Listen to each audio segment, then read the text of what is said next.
Hey guys, welcome back to the ATB podcast where every topic's fair game. So sit back, relax, and let's dive right in. So,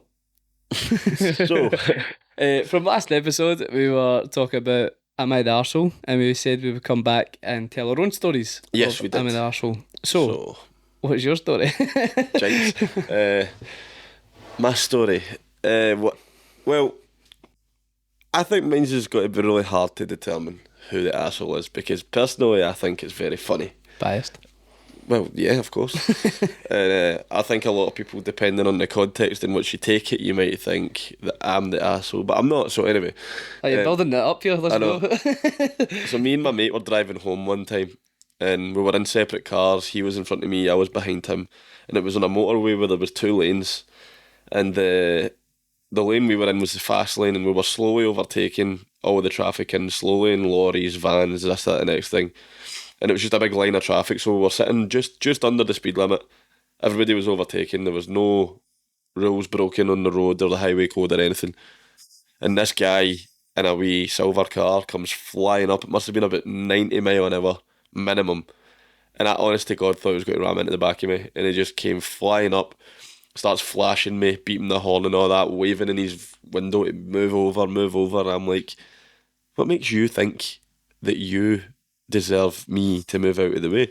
So he starts moving into the other lane, can't get past me because they're going too slow, moves back in, this, that, the next thing. And there was like a gap coming up in front of us where we could have went fast or moved in to let him go. And I was like, this guy's annoyed me so much that I'm going to have some fun.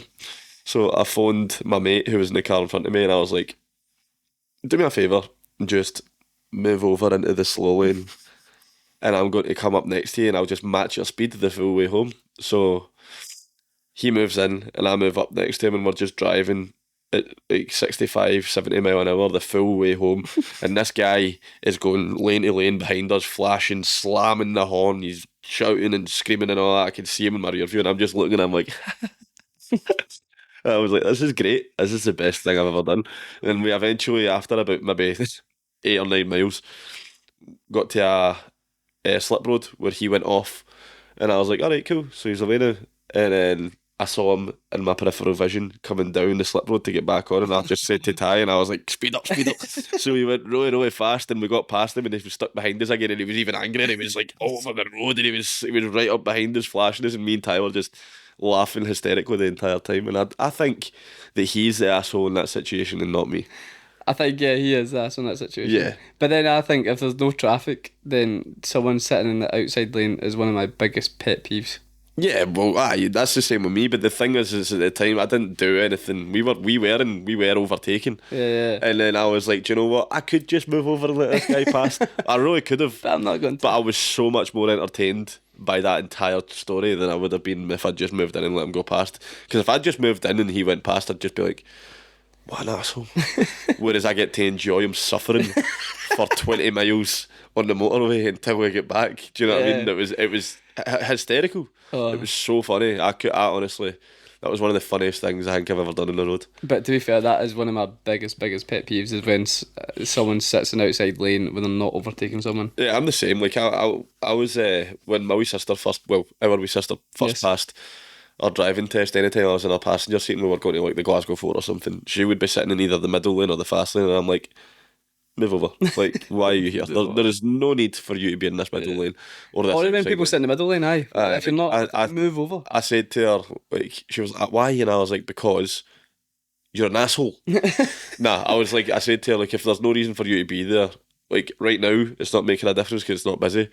But if it was busy, you're causing congestion in the fast lane if you're sitting in the middle lane, because there's that many people trying to filter through. It's like a bottleneck. Yeah. Whereas if you're in the slow lane, people can sit at the speed limit or just over it to get past you, whereas other people can get past you faster. Like, I'm not saying you should be speeding, but that just works at all levels of speed.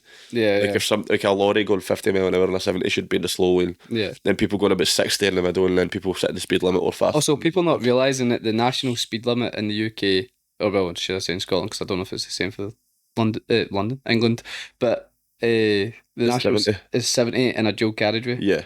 That annoys me as well. Anything. A dual carriageway doesn't mean it's two lanes. A dual carriageway is anything with a barrier in between the Yeah. road. So you could be in a single road, but if it's got a barrier in between and it says national speed limit, it's 70 miles per hour. Yes.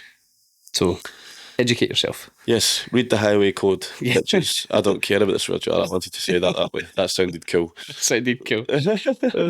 So, what's your am I the asshole? I didn't clarify if you're an asshole or not. Well, what do you think? No, it's quite funny. I don't think you're an asshole. Yeah, see, that I think that is the best way to handle a guy like that. Yeah, Like, definitely. because it's the same way. See, if anybody gets really angry at me on the road, even if I'm in the wrong, which happens maybe 1 in 10 times, if they eventually do get past me and they're looking at me and they're like, yeah, sticking the finger up or they're shouting things, I'm just like laughing at them. Yeah. And it annoys them so much more. Yeah. If you just laugh, it's like these people get so wound up by the fact that you're not annoyed too, and they're like, My biggest road rage, to be fair, is literally when I undertake someone that's sitting in the outside lane and I just look at them just going.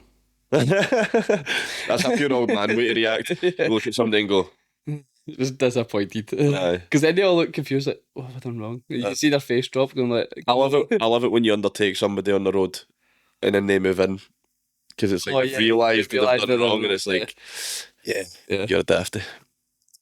But yeah, I don't think you're the arsehole. Me either. I thought it was funny. That's funny. So, what is your story? So my story is actually from old work. So when I worked at Dave Lloyd as a PT, I was probably an asshole with some of the things I said to my manager at the time, but I don't think I overreacted. So at David Lloyd, when you're PT there, you only get paid whilst being like PTing or taking a class, so you don't like get like a basic salary or anything like that. So they've done this new thing where anyone that joined as a member, you get 3 free PT sessions. It wasn't really free. You paid a £60 joining fee and that covered for the PT sessions. Plus they made money off it as well. So this is why they promoted it so much. And yeah, if you had got someone assigned to you, you had to take them through the 3, but then if they didn't show up for any of them, then it started forcing you to like clean the gym and like I go around the gym, clean the gym, do lead gen and all that type of stuff, which is fair if you're someone that's new. But I used to be a fitness coach before and done 2 years of cleaning the gym and all that, and I got fed up with doing it. And then eventually becoming a PT, doing loads of sessions. And one day I was there from 6 a.m. till 11 a.m. and my 11 a.m. cancelled. And I thought, oh, nice, early lunch and that. And I was tired, hungry. And then my manager came in saying like, oh, don't you have like a kickstart? It's like, he's not showed up. And then he was like, oh, you should be out cleaning the gym then. I was like, it's been a long day, like just let me get my lunch. And he's like, no, because it's the same rule for everyone, it's not different for you and all that type of stuff. And then I started like mouthing off, it's a stupid rule anyway and all this type of shouting and swearing at him. And then one of the other PTs came in saying that we were like actually shouting at each other, and then she walked back out, which was quite funny. But yeah, in that moment, me and Ross at the time always got on, and I would always call him out and he would always call me out in certain bullshit and stuff. Swear jar. But anyway, but this one got a wee bit heated, mainly because I was hangry. I hate it when I'm hangry because I overreact. Like when I need food, like don't mess with me. And yeah, eventually I was like, can't be arsed with this because Swear jar. I don't like this swear jar anymore. Yeah. we kind of backed ourselves into a corner with the last episode being allowed to swear. Now We can't stop. Can't stop it. But aye, with that as well, there was also the time where they wouldn't let me take my holidays. So a month's notice I gave them, and it was Christmas time, and I was going to take off from the 20th of December to the 2nd of January, which I had enough holidays for. And they said I can't take it that early because they want PTs in. I'm like, but I've got the holidays, and I've put it, so they got rejected, and I had to work up to the 24th of December. I was like, who's coming in at that time anyway? All my clients know, they're all fine, all the sessions are rescheduled, everything's still fine, just let me take that time off. And it's just because they wanted in there. And again, I kind of blew up a wee bit and shouted and stuff like that as well. But I just don't get why like these certain rules in play have to be so precise every single time, when like I would get it right if I was completely new in that. But I'd been at David Lloyd for 4 years. I was like doing one of the best amount of PT sessions out of everyone. It was number 2 in Scotland and the top 10 in the UK, and I was like, just give us a break. I deserve this. I deserve this. And then, and then I was like, oh, maybe I'm getting too big for my boots and that as well. But then when I was hungry, I didn't care. I was like, I'm big for my boots. I think in a professional standpoint, you were an asshole because you just weren't following the rules. But then in a personal standpoint and from a moral standpoint, I don't think you were because, like, if you're making the most money and doing the most throughout the week, and like if one client cancels on you, even if you could be cleaning the gym, like the gym could be clean already. Like you're going to go around and clean things that are already clean. It's just because they always go as well, like, oh, well, you're not getting paid for that session then if you're not cleaning the gym. Because, like, you get paid the £15 per session because it's a kickstart, so that's how they done it. So it's like a win-win for everyone. But they hated paying you when you weren't doing anything. And I'm like, well, it's because the person doesn't want the sessions or that as well. And so if they don't, but then you would make them book in for the session, so you would still get the money because David Lloyd was going to get the money. So yeah, and I get the aspect that we're not doing anything, but we're still bringing in a lot of clientele in that as well. So yeah, it's a bit of a tough one, but at the same time, when you're working a lot of hours and they're taking half your money anyway, it's a bit annoying when they're taking even more. yeah. I don't think you were the asshole in that situation. I also don't think your manager was either, though. No, he definitely he was doing his job, but I was just so peed off at the time. Yeah. And he actually came and apologised to me after, and then I apologised to him, so we're all good. Yeah, so it's like mutual assholeness. Yeah, it literally was like 10, 15 minutes after the argument, he actually came and said he was out of line, and I was like, no, I was out of line. I was just hungry, and I was like fed up with these new rules all coming into play. So yeah, that was the continuation of the last episode for this episode. Yes. Speaking of your job, this weekend there we had your client's final step Sunday, so to speak. Step Sunday, last event of the year. That one, yeah. Yeah. I was there. Yeah, that was fun. Topgolf and that. We'll put some pictures up to show what it looked like, or just go follow me on Instagram and you'll see it all. Yeah, and Ben was there. I don't know if you noticed in the post the video I put of you. I did, yes. It was terrible. That's why I didn't collaborate. Yeah. I am terrible at golf. Like the worst. It was funny, but it was the great. quality was terrible in the video, but I had to put it in because it was funny. Lucky you. Yeah. It's funny. Yeah. So Ben was hitting like a golf shot. I'll just put it in actually. Yeah, just put it on it. It's just the funny way. Obviously, you see the ball going way. My to swing right, was terrible. I'm so rigid, and my thumbs staved as well, which isn't helping at all. That's not an excuse. I'm terrible at golf anyway. And when I went like that. It came back through and I skiffed the ball and you can see it going away to the side in the frame, but I do this. It's so you look funny. up for it. Like it's a funny video. I don't even know if because my face was that way if they picked that up in the mic, but it should be fine. But it was one of those things that it was embarrassing. Yeah, you do it all the time. But anyway, what, embarrass myself? yeah. I don't. I'm a star. I'm a star. I'm an entertainer. So you just embarrassed yourself right there. How's that? Do you know what? I don't need to do this. I'm going home. Oh, too big for your boots. Too big for my Crocs. My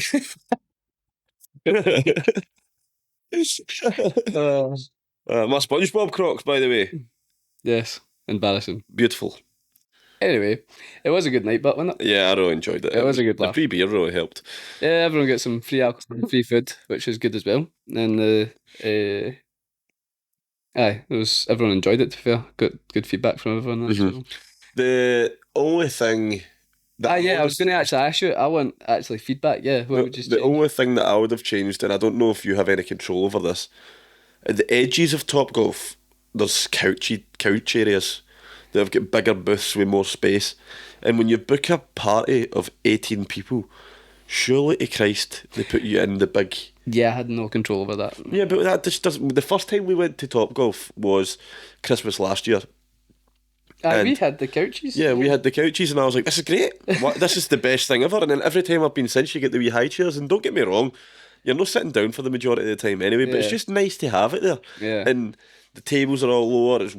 For some reason it's warmer at those bits. There's more space. The only quarrels with that bit is it's at the very edge. Yeah. It's the only thing that's bad about it. But even then, just aim that way. Do you know what I mean? Aim that way.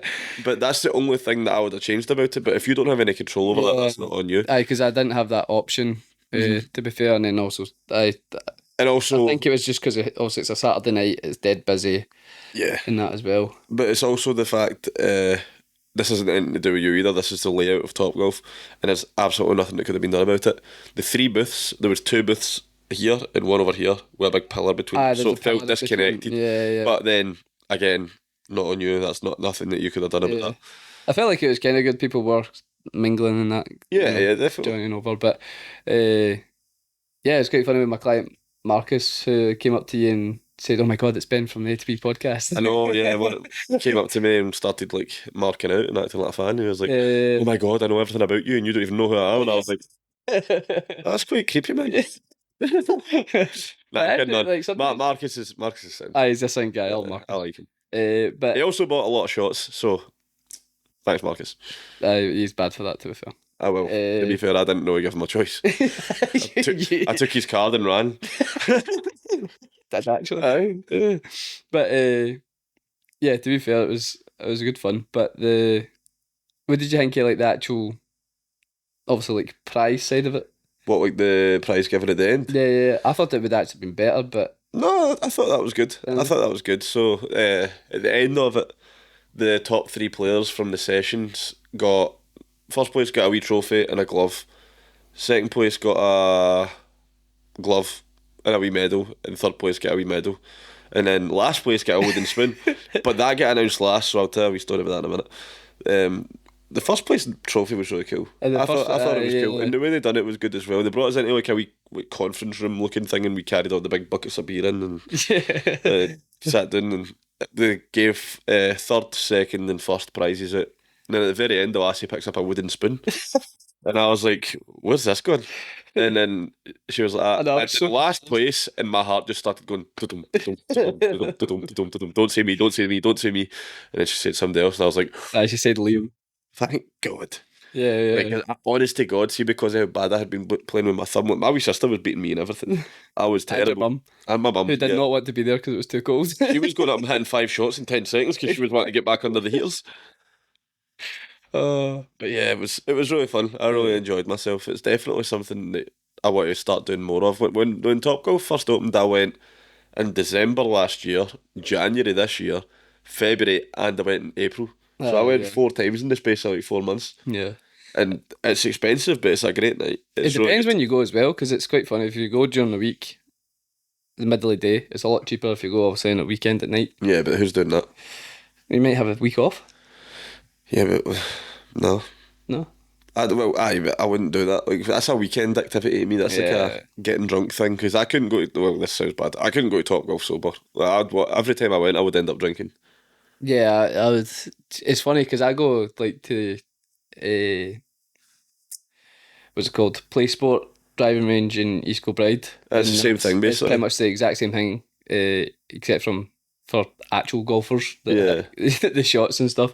But then, it's just the environment. Obviously, Topgolf makes you want to drink with everyone else. With the music on and the lights on the actual fairway, I think it's so flashing cool, with the music. Lights and flashing with music. Yeah, it's really cool. It's cool. And see, it's so fun to try and aim and hit the wee buggies that are because on my birthday in January when we all went, I swear to God, I was using a pitching wedge.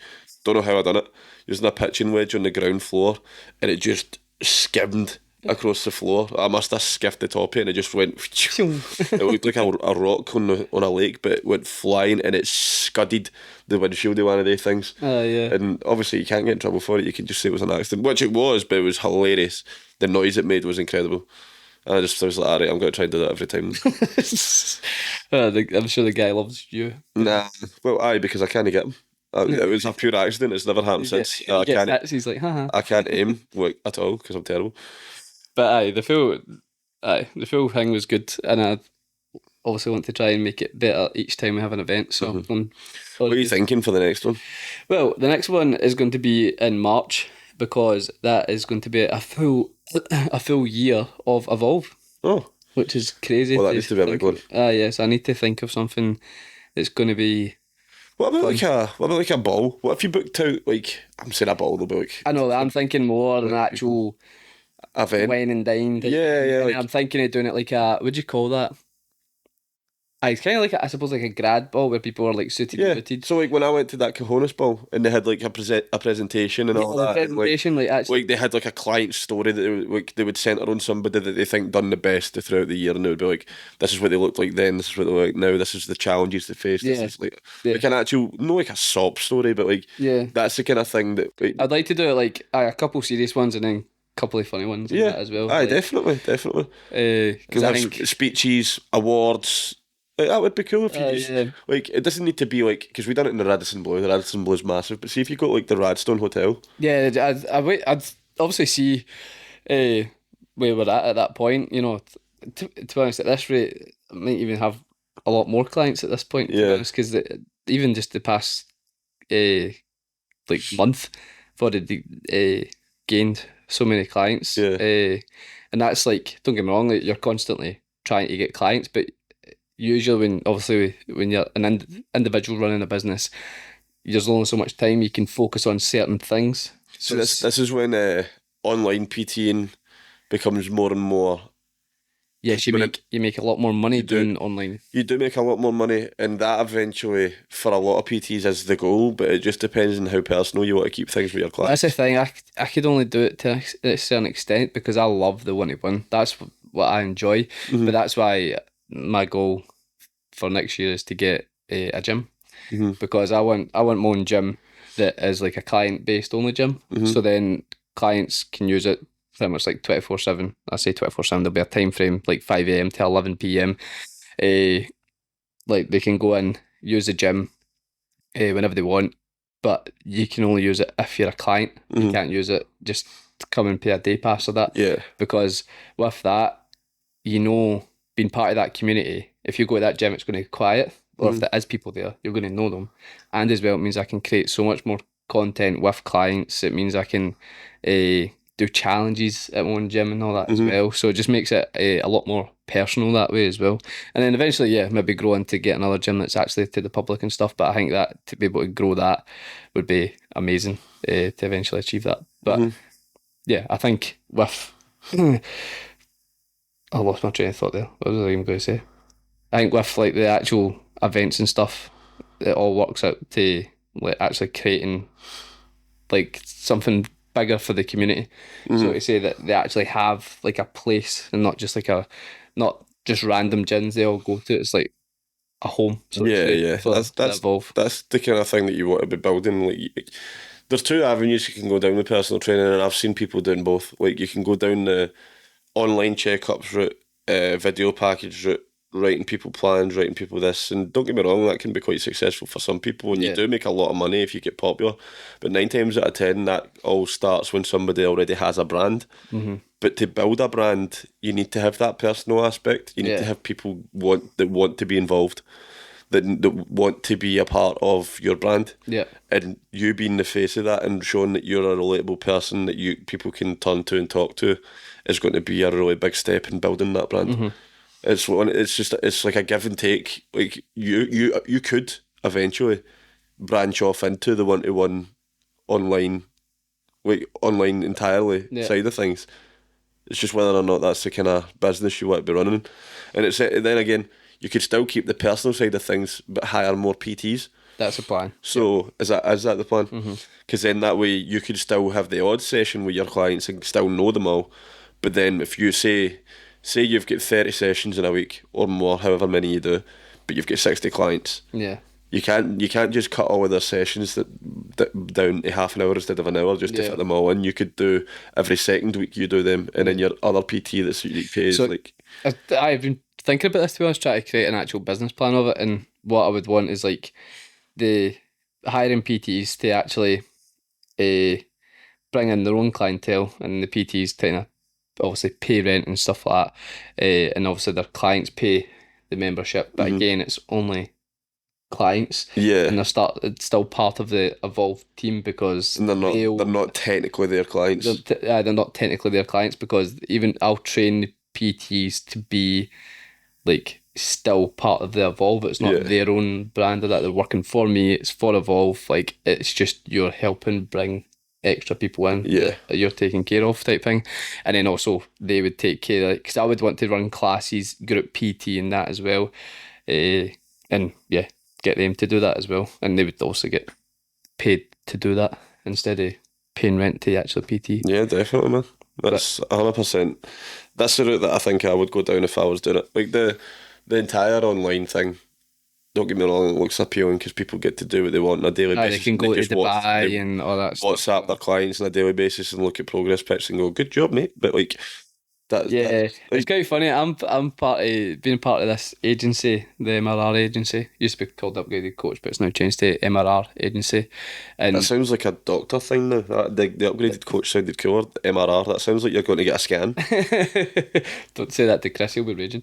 Hey, Chris, Chris, Yeah, you can you go, say you that. go and get your scans. But the Chris. MRR stands for monthly recurring revenue because that's what his full thing's about. He will make your monthly recurring revenue increase. Yeah. Like he will get that up as much as possible, which he does. He does a good job of it, and his team and that as well.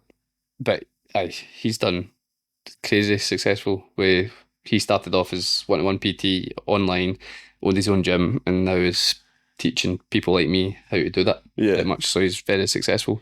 But yeah, with those guys, obviously there's loads of other PTs, and you've got like 3 different groups. You've got the one-to-ones online and the small group / gym owners.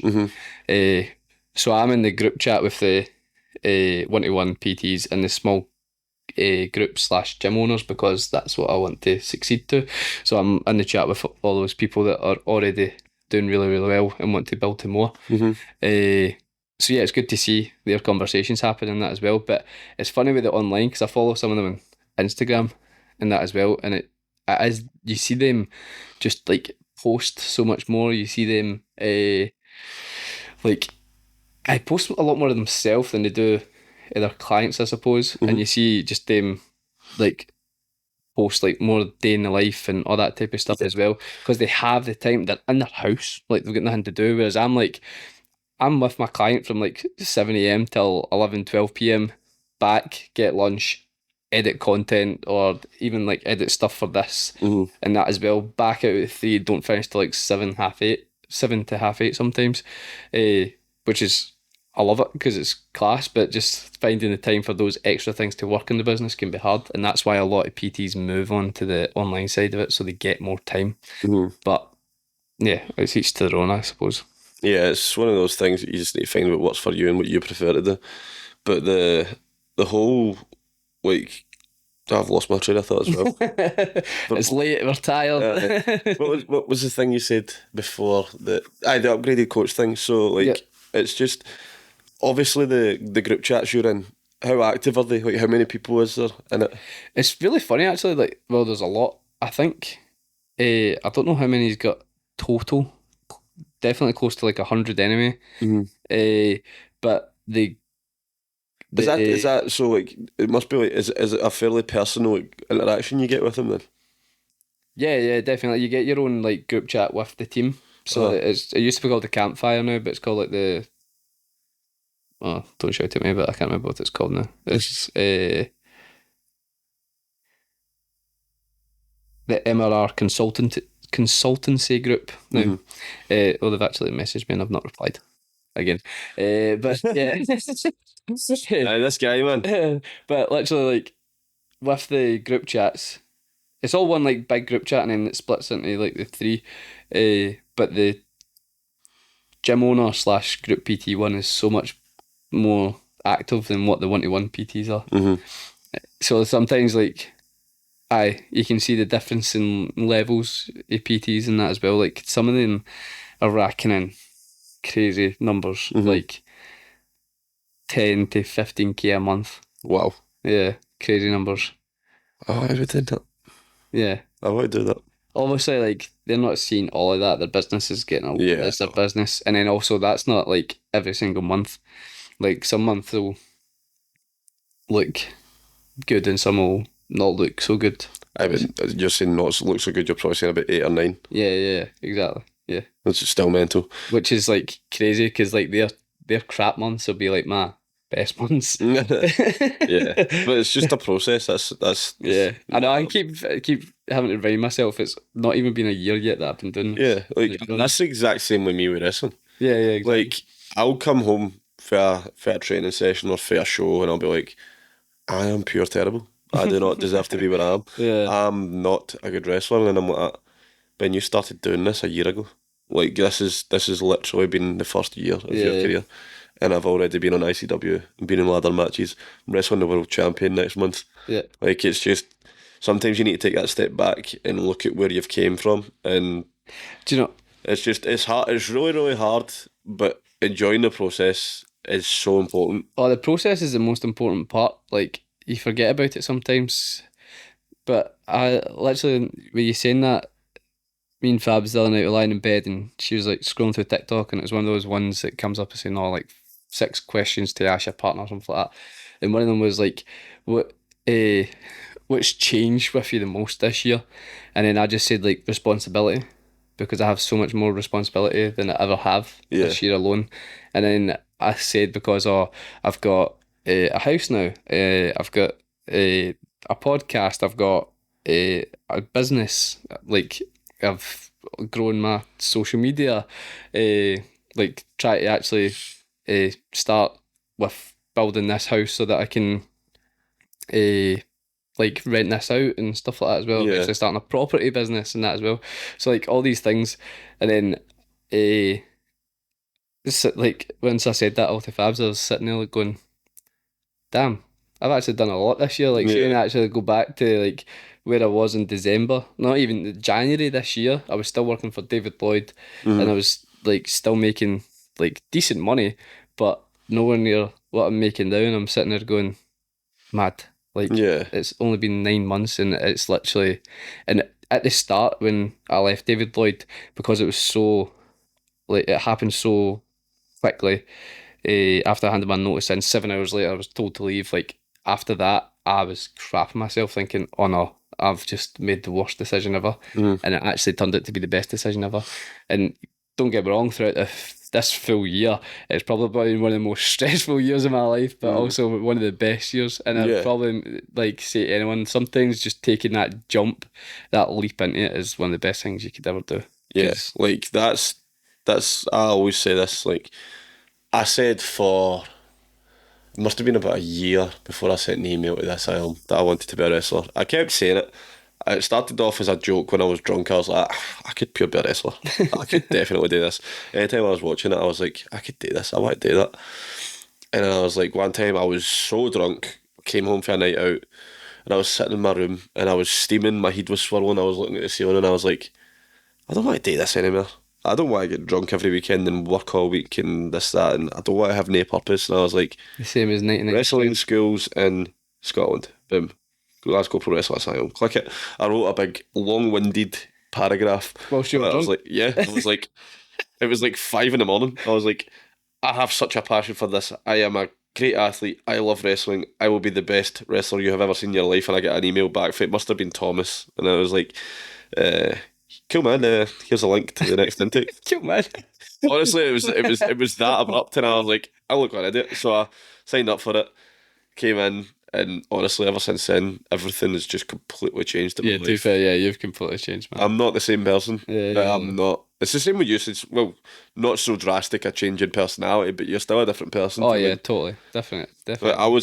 my personality was shocking. I hate me. Like, I hate who I was. It makes me sick when I see old videos or when I see old anything of what I used to be like before I started wrestling. It makes me actually want to vomit. I feel like sometimes we all kind of need to go through that spelly like swear jab at fucking up in life Oh yeah, mine because went. I went through it for a long time, man. yeah, I would say maybe 14 when I started going through that spell, and I didn't come out of it until I was 20. yeah, nuts. And I'm so glad that it happened when I was younger, and the decisions that I did make that were horrendous. That like I probably won't even get away with saying on here, the stuff that I used to do. But the things that I did do, I don't regret it because I've now done it. Ah, you've And learned from it. if I ever do have kids in the future, You know how to and they teach come them. home in the conditions I was in, or if they come home and ask me questions about anything, I can honestly give them a answer based on personal experience, Yeah, which is mental because there isn't a lot that I didn't do. yeah, Like in all honesty, yeah, yeah. Yeah. But aye, it's pretty nuts when you actually look at it. But I feel like there's always a lot of pressure on society nowadays to be successful, because again, social media being one of those things making it seem like, oh, this guy's 18 and he's already a millionaire, but I'm 26 and I'm Yeah, behind like him. that's like 2% of the population. If But that, that's what you're seeing on yeah. your social media. Like that's just you're seeing the things that you want to aspire to be, and then you look at yourself and go, "Oh, I'm 22 and I still live with my parents." 99% of the world, well, 99% of the UK are 22 and still live with their parents right now because it's impossible to get a house in it. 99% of the world are 22. 99% of 22-year-olds in the UK still live with their parents. Technicalities, mofo. I'm done. Sign us off. Yes. On that note, thank you very much. Thank you very much for watching. Make sure to give us a like, a follow, and yeah, let us know who was the bigger arsehole from their story. And Aye. we'll see you next week. And give us ideas for Aaron's March event thing. Yeah, give me ideas. Let me know if you actually want to be a part of it as well. Give me a follow on Instagram and message me. I don't doubt that if we do like a conference thing that the Do. podcast will be getting. Are you serious? This So- guy's just started a business. He's making do jokes. Jesus. But if we do a conference thing, the podcast will in fact be mentioned. So definitely let us know what you think and what you think he should be doing for that. And yeah, thanks for watching. Cheers, guys. Take care.